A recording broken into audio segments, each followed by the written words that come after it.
우리 각자의 지나온 인생들을 돌아보면 삶의 전환점이 되었던 때와 장소들이 있으셨을 것입니다. 저도 제 삶을 돌아보면 제 신앙의 여정에서 커다란 전환점이 되었던 때와 장소가 있었습니다.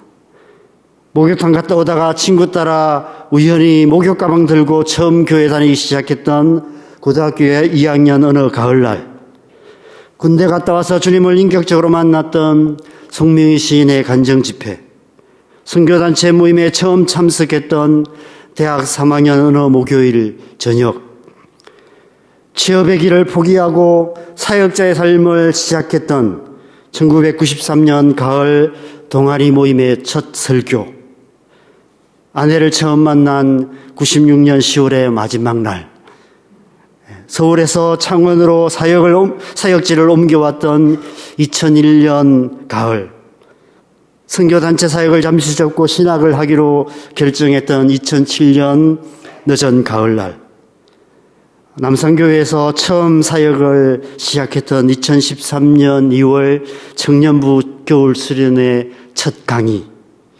아마 여러분에게도 이런 자서전적인 사건들이 있으셨을 것입니다.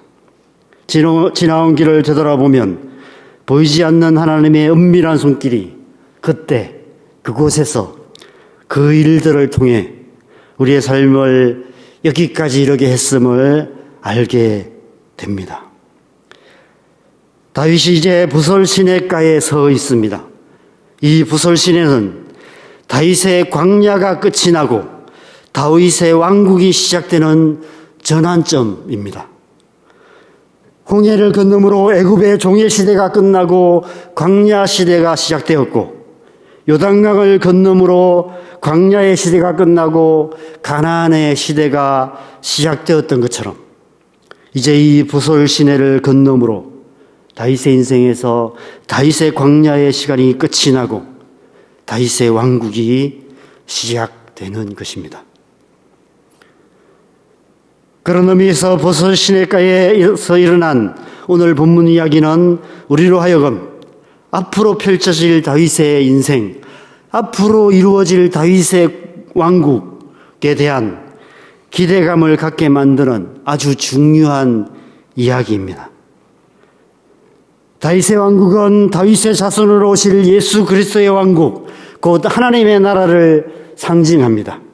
그래서 오늘 이 부솔신의 이야기는 하나님 나라가 어떤 곳인지를 저 멀리서 보여주는 아주 상징적인 이야기라 할 수 있습니다. 여러분, 하나님 나라가 어떤 곳일까요? 황금길이 있고 온갖 보석으로 꾸며진 초호화, 초고층 아파트가 있는 곳일까요? 성경이 하나님 나라를 황금길과 온갖 보석으로 표현하고 있는 이유는 하나님의 나라가 이 땅의 가치와는 다른 하나님의 가치가 다스리는 나라라는 의미입니다. 이 땅에 가장 가치 있는 금은 보석들도 하나님 나라에서는 도로 포장재나 건축자재인 돌과 흙에 불과하다는 것입니다. 이 세상이나 세상에 있는 것들, 우리가 사랑하고 온통 마음을 빼앗기고 살아가고 있는 세상 좋은 것들, 그것들이 하나님 나라에서는 아무 가치 없는 것들이 된다는 것입니다. 아무리 금은 보석을 산더미처럼 쌓아놓아도 하나님 나라에서는 흙더미와 돌무더기에 불과하다는 것입니다.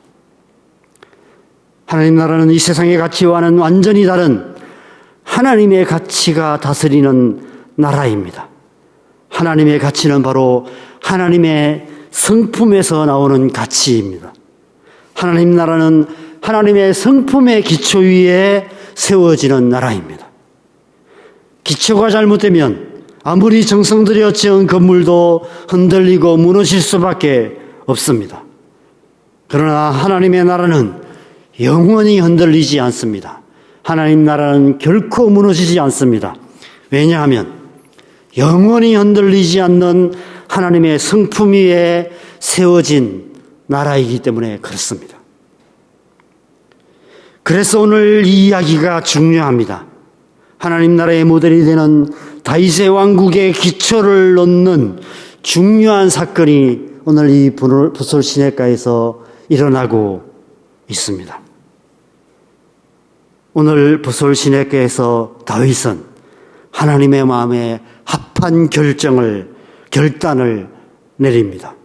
그의 왕국에 흔들리지 않는 기초를 놓기 시작합니다.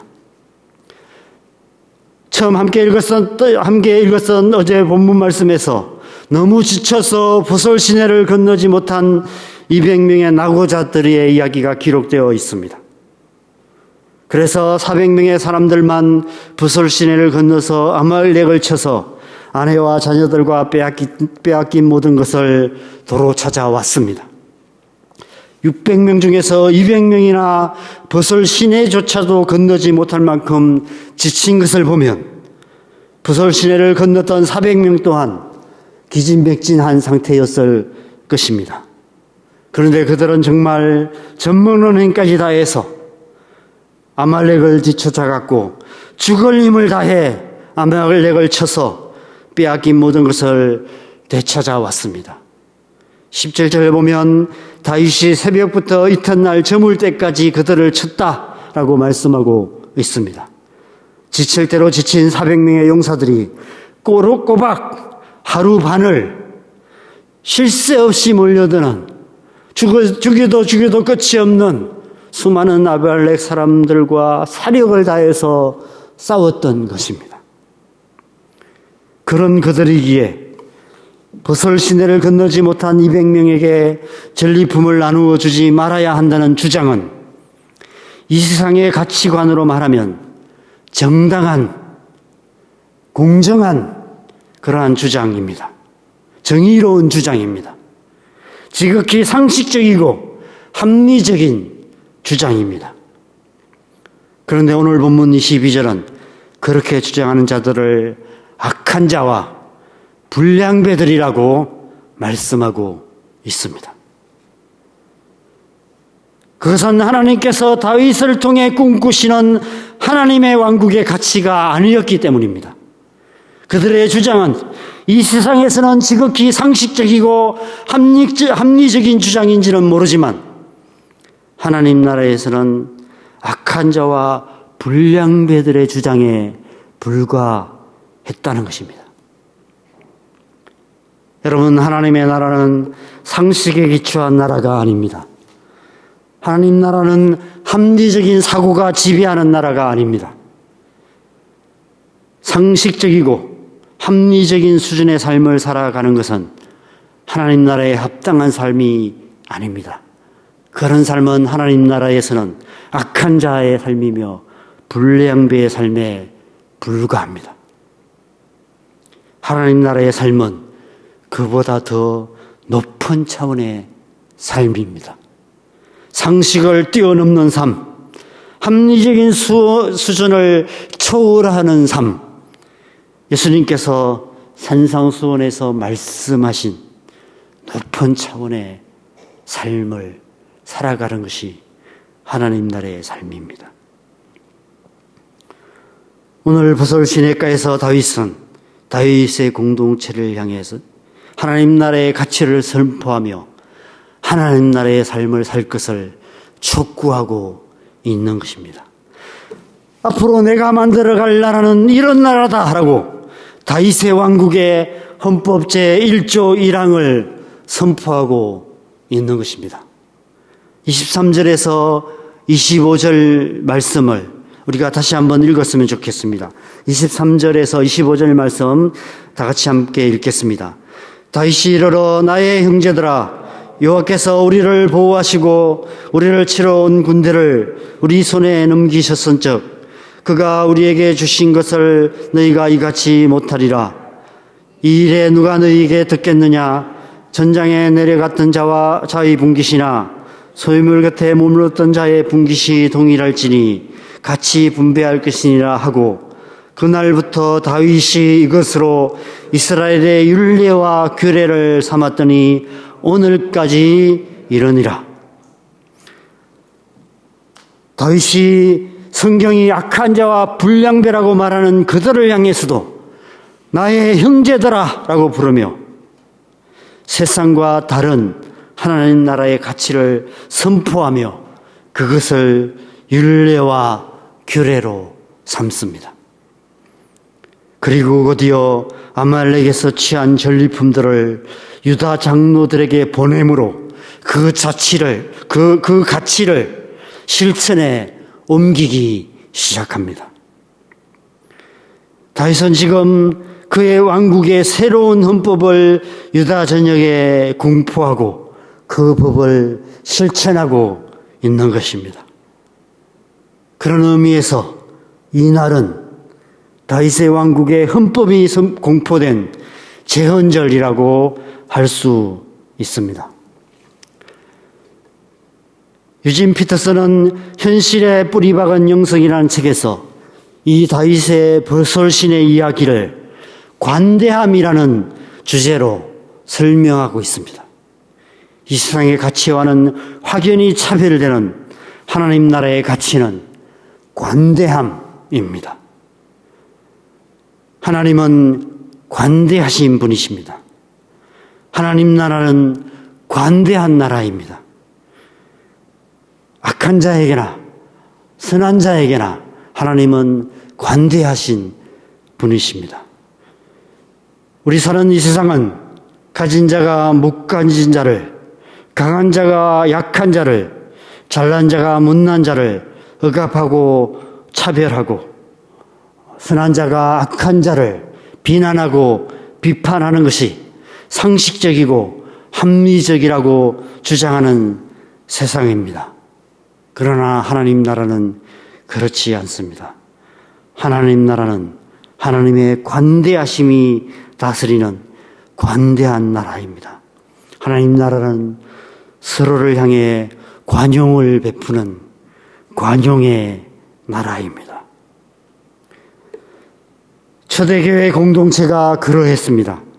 사도행전에 보면 초대교회의 성령의 역사하심으로 자기의 소유를 팔아 가난한 자에게 나누어 주므로 초대교회 공동체 안에 핍절한 자가 아무도 없는 놀라운 일들이 일어났습니다. 그것이 그들만의 상식이 되었고 그들만의 합리성이 되었습니다. 세상의 가치보다 높은 하나님 나라의 가치가 공동체 안에 역동적으로 움직이기 시작했던 것입니다. 초대교회 공동체 안에 하나님 나라가 이루어지기 시작했던 것입니다. 어쩌면 오늘 부설 시내가에서 다윗이 꿈꾸던 나라가 그런 나라가 아니었을까 생각됩니다.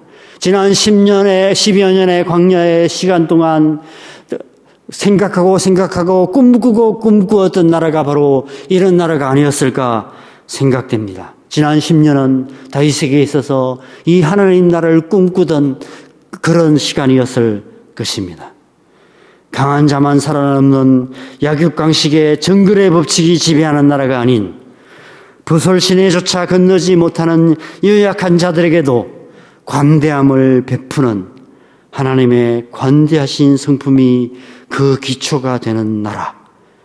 약육강식의 정글의 법칙이 아닌 관용의 법칙이 다스리는 나라. 다윗은 지금 그 나라가 가까이 왔음을, 하나님 나라가 가까이 왔음을 선포하며 유다 장로들에게, 유다 전역에 전리품을 아낌없이 나누어 주므로 하나님 나라가 가까이 왔다라고 선포하고 있는 것입니다.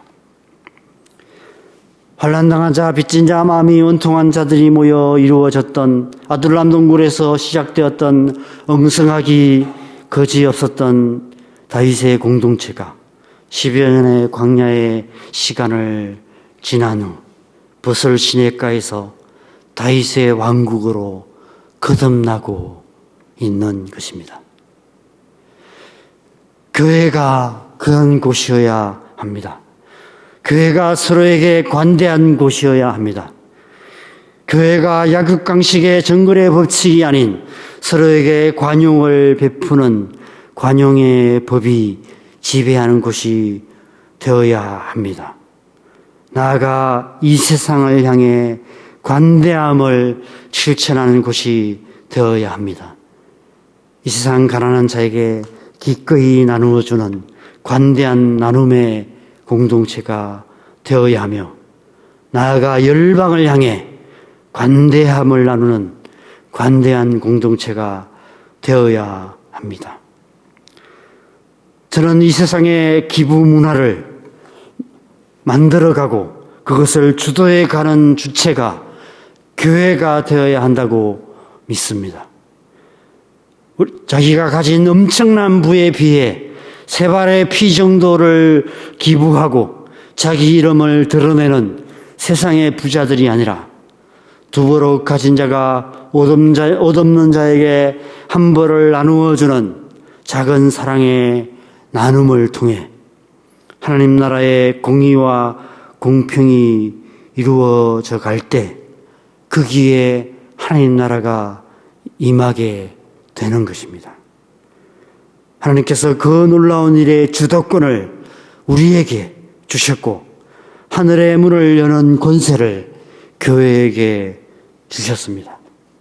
교회가, 모든 성도들이 서로 관대함을 베푸는 것을 통해 이 땅과 열방의 하나님의 관대하심을 나타내는 삶을 통해 하나님 나라가 이루어짐을 하나님께서 보솔 시내가의 다윗의 이야기를 통해서 우리에게 말씀하고 계시는 것입니다. 저와 여러분의 삶이 관대한 삶이 되었으면 좋겠습니다. 우리 남산교회가 관대한 교회가 되었으면 좋겠습니다. 서로에게 관대하고 서로를 관대하게 용서하고, 이 세상에 고통하는 수많은 영혼들에게 관대하신 하나님의 사랑과 용서를 흘러보내므로 하나님 나라를 이루어가는 교회가 되고, 그 관대한 삶을 통해 우리의 삶 속에 하나님 나라가 이루어지는 그런 하나님 나라의 백성으로 살아가는 저와 여러분 되시기를 주님의 이름으로 간절히 축원합니다.